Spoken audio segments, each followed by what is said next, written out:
Hi guys! Welcome back to my channel. Eto na naman si Mang Kulitan at nandito tayo ngayon sa Melos. Sosyalan naman ngayon ang ating food trip, kaya tara na! Simulan natin sa kanilang napakasarap na appetizer, liver pate.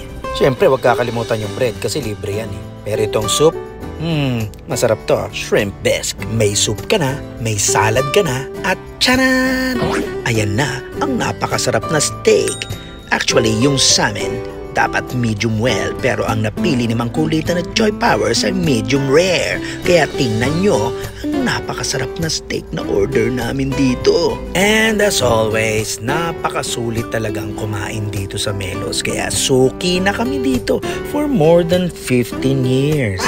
Oh ha? Mas matanda pa kay Mason, kaya alam nyo na kung saan siya ipinaglihi. Melos, it is.